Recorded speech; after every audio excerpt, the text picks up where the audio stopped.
A cruz, símbolo universal dos cristãos, tornou-se pingente e glamouroso, símbolo sagrado e muito mais. Já pensou se Jesus Cristo tivesse sido condenado à forca? Hoje, em vez da cruz, esse seria o símbolo característico dos cristãos. Na época de Jesus não existia eletricidade, mas imagine que Jesus tivesse sido condenado à morte na cadeira elétrica. Muitas pessoas hoje teriam um pingente de cadeira elétrica no peito. A cruz é um símbolo encontrado no mundo inteiro. Como a condenação de um criminoso há 2000 anos conseguiu essa influência no mundo?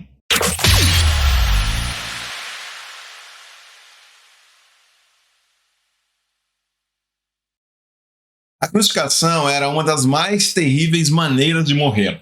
Os romanos queriam não apenas matar seus prisioneiros, como fazer um espetáculo público com o evento. A intenção era deixar claro para todo mundo que nenhuma revolta, nenhuma insurreição, nenhuma contestação seria permitida. A elite romana possuía muitos escravos.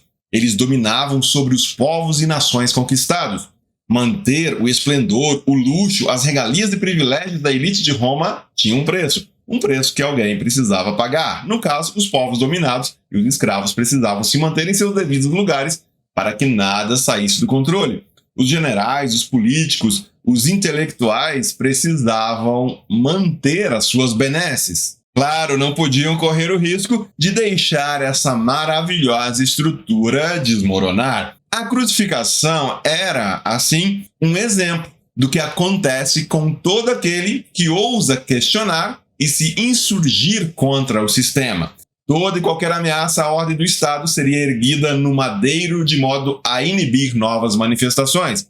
Expor líderes de movimentos populares à humilhação da cruz significava proclamar a todos que o destino de toda e qualquer revolta seria o fracasso e a morte. A crucificação é algo tão bárbaro, tão cruel, que apesar de sua prática comum entre os romanos, eles não ousaram admitir terem criado essa coisa tão horrível. Claro que não, somente algum outro povo poderia criar algo tão bárbaro, tão ruim, algo tão mau assim. O relato da violência contra Jesus e sua execução por meio da crucificação sobreviveu à história. A crucificação de Jesus envolveu acusações, julgamento grosseiro, açoites e humilhações públicas. Seu espetáculo incluiu carregar parte da própria cruz ali pelas ruas, uma humilhação total para Jesus. E não vamos exagerar aqui, Jesus não foi o único a passar por esse processo. Milhares de pessoas foram mortas na cruz ao longo dos anos pelo Império Romano. A grande diferença entre Jesus e todos os outros está naquilo que veio depois, ao ressuscitar e ser visto por centenas de pessoas, tendo inclusive partilhado refeições com seus discípulos. Jesus foi glorificado como Deus, mas não se tratava de um deus qualquer, não um deus como Hércules grego ou o Rômulo romano. Jesus não foi visto como Deus por causa de seus grandes feitos, comandando tropas de conquista na guerra ou liderando politicamente grandes impérios. Disso dependiam as divindades gregas e as divindades romanas. Jesus, porém, veio humilde e teve a morte de um escravo. Transmitia a imagem do fracasso. Como poderia ser um Deus? Como é que a cruz, esse desprezível, desonroso instrumento de tortura e morte, poderia nos convocar a Deus? Como Deus se submeteria a isso? Faria algum sentido aos historiadores tentarem contar essa história dessa maneira? Não seria melhor camuflar alguns detalhes para não passar uma imagem tão perturbadora? Quem acreditaria na história de um Deus que fora humilhado, torturado e morto de forma tão vil? Se hoje nós perdemos de vista a vergonha da cruz, saibam que foram necessários pelo menos 400 anos até que os cristãos começassem a ver os primeiros artistas confeccionarem esse emblema do triunfo sobre o pecado e a morte. As crucificações haviam sido abolidas por Constantino, o primeiro imperador cristão. Com o passar dos anos, a cruz, antes evitada, foi se tornando um símbolo a ser contemplado. A igreja, os discípulos de Jesus, foram compreendendo que havia uma inversão na maneira como as coisas costumam se desenhar nas esferas de poder do mundo. Os últimos serão os primeiros. A força encontra-se na fraqueza. A grandeza está em servir. Pensem como os artistas na antiguidade e nos dias atuais representariam um rei, um imperador, um grande líder, uma grande autoridade. E essas figuras gostam de ser retratadas como fortes, belos, gloriosos, em poses de autoridade e poder.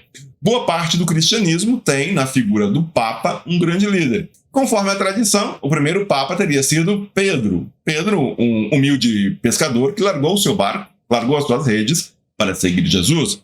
Pedro foi um fiel seguidor de Jesus a ponto de receber a mesma condenação de seu mestre. Sob Nero, Roma condenou Pedro à cruz. Pedro, porém, não achou que era digno de ser crucificado como fora o seu mestre. Pediu, então, que fosse crucificado de cabeça para baixo. Muitos artistas retratam Jesus e também Pedro crucificados assim: frágeis, desnudos, humilhados, pobres, torturados. Quem vê toda a pompa e circunstância com que gostam de se cercar as autoridades deste mundo, não imaginaria que Deus ou um Papa teria um destino tão desonroso.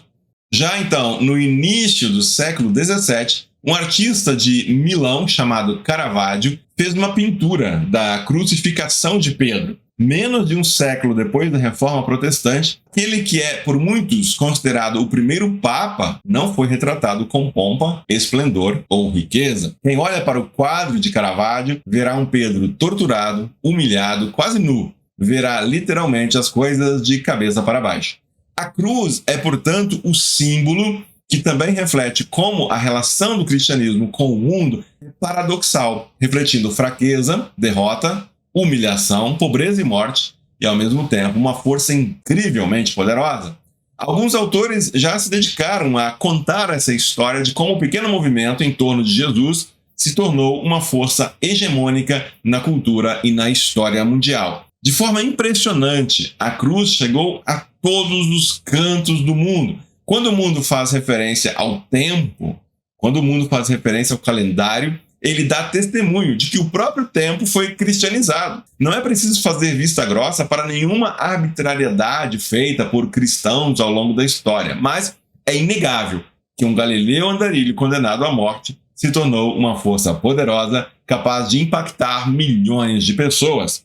Compreender e explicar essa influência tão transformadora e duradoura no mundo continua sendo um desafio para pesquisadores estudiosos e autores do planeta. E se você também tem a curiosidade de ver como alguns autores tentam explicar como um culto inspirado pela execução de um criminoso obscuro em um império há muito desaparecido pôde exercer uma influência tão transformadora e duradoura no mundo, nós temos uma dica para você. Nós estamos falando do livro do premiado historiador Tom Holland, cujo título é Domínio, o cristianismo e a criação da mentalidade ocidental. Como diz a sinopse do livro, Holland mostra como o impacto do cristianismo pode ser encontrado inclusive naquilo que é frequentemente visto como seu oposto, na ciência, no secularismo e até mesmo no ateísmo.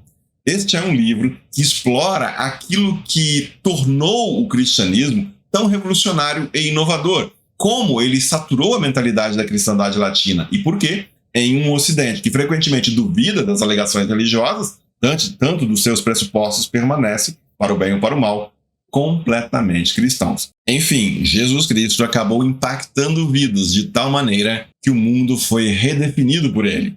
Até hoje, a forma como você vive, independentemente de você gostar disso ou não, é influenciado por Cristo.